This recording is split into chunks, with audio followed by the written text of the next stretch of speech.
नमस्कार, welcome to my channel. मैं हूं मनीषा। दोस्तों, आज की वीडियो बहुत ही महत्वपूर्ण है। आज हम बात करेंगे होलाष्टक कब से प्रारंभ हो रहा है, होलाष्टक का महत्व क्या है।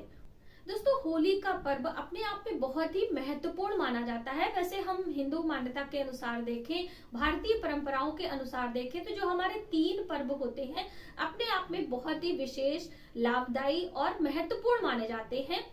सबसे पहला तो होली, जो कि फाल्गुन मास की पूर्णिमा तिथि पर होलिका दहन होता है और उसके दूसरे दिन रंगों वाली होली खेली जाती है। उसी प्रकार से दीपावली, जो कि कार्तिक माह में मनाई जाती है, और फिर आता है दशहरा का पर्व। यानी ये तीनों पर्व अपने आप में बहुत ही लाभदायक और विशेष माने जाते हैं। तो होलिका दहन किस दिन होता है और क्यों होता है ये भी हम जानेंगे, लेकिन होलिका दहन से पहले होलाष्टक की शुरुआत कब से होती है और होलाष्टक में हमें क्या क्या चीजें नहीं करनी चाहिए, क्या सावधानी रखनी चाहिए। होलाष्टक की शुरुआत फाल्गुन मास के शुक्ल पक्ष की अष्टमी तिथि से हो जाती है और जब तक होलिका दहन नहीं हो जाता यानी कि पूर्णिमा तक होलाष्टक, ये 8 दिन का अवधि होता है। इन दिनों में हमें कोई शुभ और महत्वपूर्ण कार्य या कोई हमें डिसीजन नहीं लेना चाहिए, वो हमारे लिए शुभ नहीं होता है।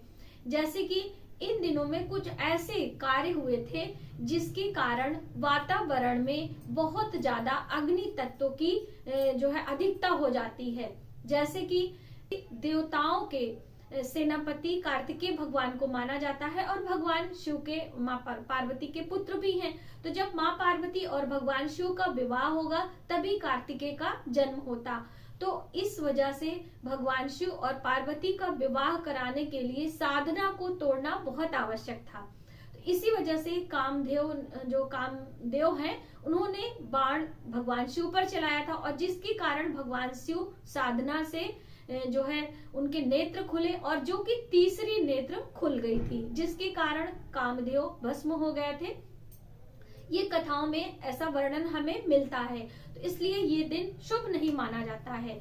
दूसरी कथा आती है जो कि होलिका दहन से संबंध रखती है, जो कि हिरण्यकश्यप और भक्त प्रहलाद। तो भक्त प्रहलाद को भी इन 8 दिनों में अलग अलग यातनाएं दी गई थी, उन्हें प्रताड़ित किया गया था उनके पिता स्वयं हिरण्यकश्यप ने। तो इस वजह से भी ये दिन अच्छे नहीं माने जाते हैं।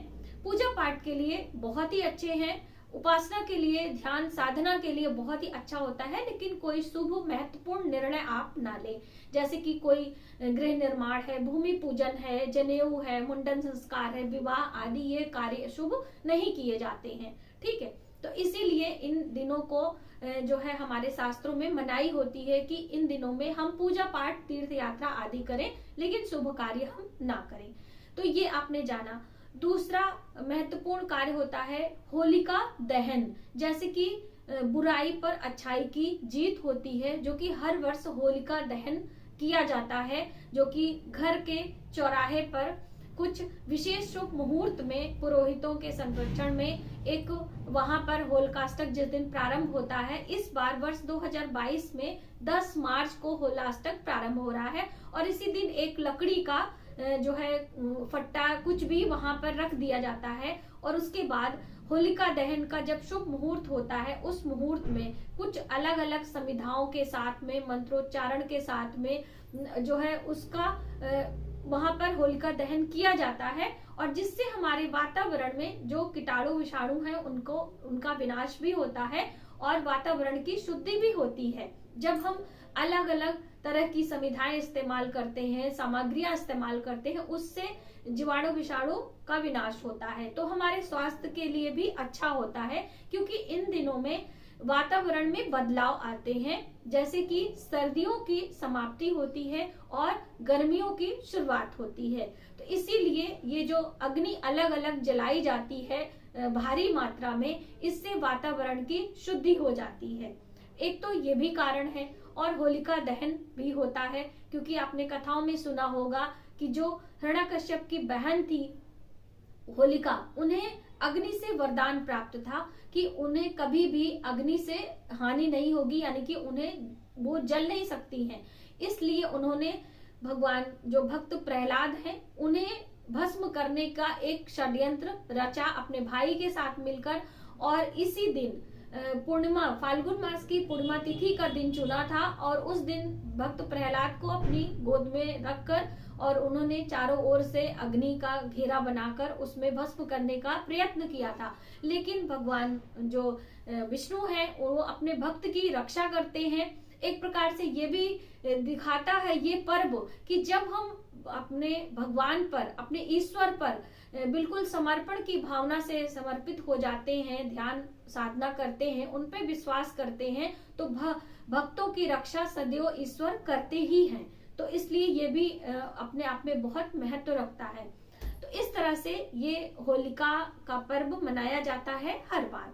दूसरा, इस दिन से ही, जैसे कि दूसरे दिन से चैत्र प्रतिपदा तिथि लग जाती है, इसी दिन नए संवत की शुरुआत भी होती है, नए वर्ष की शुरुआत आप कह सकते हैं, नए वर्ष की शुरुआत भी होती है।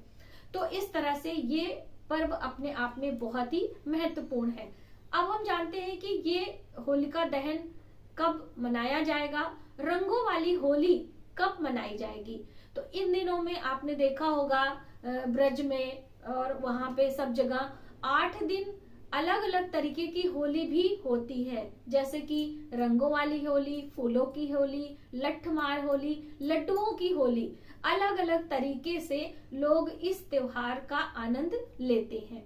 साथ ही इस बार वर्ष 2022 में 17 मार्च को होलिका दहन का पर्व मनाया जाएगा, यानी कि होलिका दहन होगी। होलिका दहन करने का विशेष मुहूर्त होता है। यदि उन मुहूर्त में ही होलिका दहन होती है तभी उसका शुभ परिणाम हमें प्राप्त होता है, क्योंकि उस समय भद्रा नहीं होना चाहिए। भद्रा काल में होलिका दहन करना हमारे लिए शुभ नहीं है। और होलिका दहन जहां भी होता है वहां पर आपको जरूर जाना चाहिए। होलिका दहन का शुभ मुहूर्त क्या है हम आपको स्क्रीन पर जरूर दे देंगे। 17 मार्च को होलिका दहन होगी और 18-19 जैसे आपके शहर में परंपरा हो, 2 दिनों रंगों का त्योहार मनाया जाता है। इस तरह से 18-19 2 दिन यानी मार्च में होली का त्योहार मनाया जाएगा। और होलिका दहन की पूजा में क्या क्या चीजें इस्तेमाल करनी चाहिए, जैसे कि आप अपने कुल परंपरा के अनुसार इनमें कुछ विशेष सामग्रियां जरूर अर्पित करें। सबसे पहले तो आपको अपने घर से शुद्ध जल यानी कि किसी पवित्र नदियों का जल लेके जाना चाहिए। सबसे पहले जब होलिका दहन होती है वहां पर जल का घेरा 3 बारी बनाना चाहिए।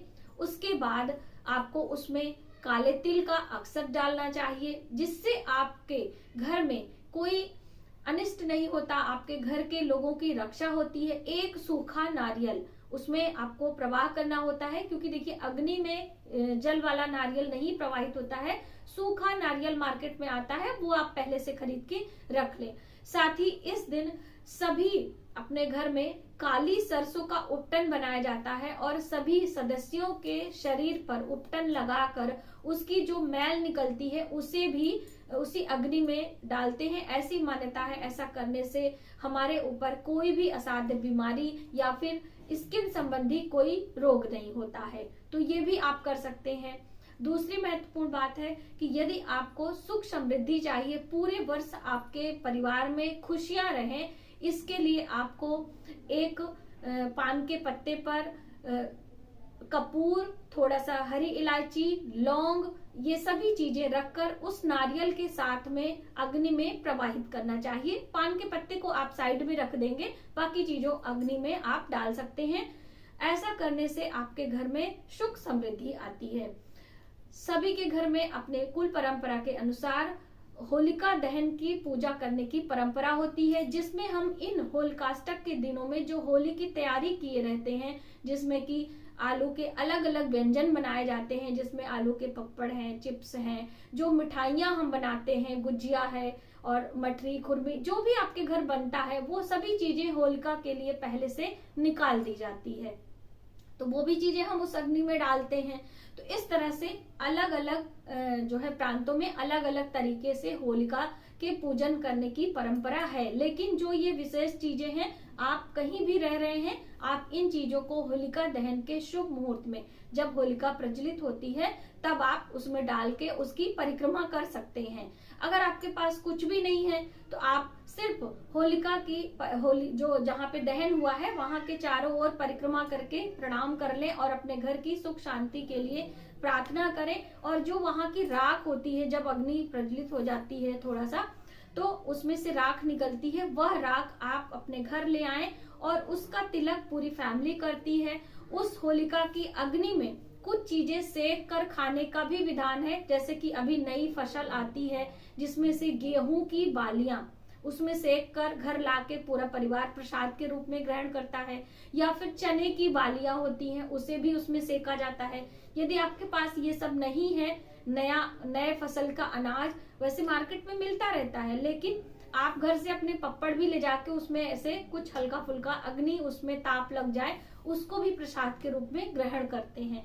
ऐसी मान्यता है कि जो होलिका दहन में इस तरह से अग्नि में सिका हुआ अनाज हम ग्रहण करते हैं, उससे हमारे शरीर में कोई भी रोग व्याधि नहीं आता है। तो ये बहुत सारी छोटी छोटी बातें होती हैं जो कि हमें ध्यान में रखनी होती हैं। आज के वीडियो में बस इतना ही। यदि हमारी जानकारी आपको थोड़ी सी भी हेल्पफुल लगे तो प्लीज हमारे वीडियो को लाइक करें, शेयर करें, सब्सक्राइब जरूर करें न्यू वीडियोस के लिए। मिलते हैं एक नई जानकारी के साथ नई वीडियो में, तब तक आप अपना ख्याल रखें। जय माता दी।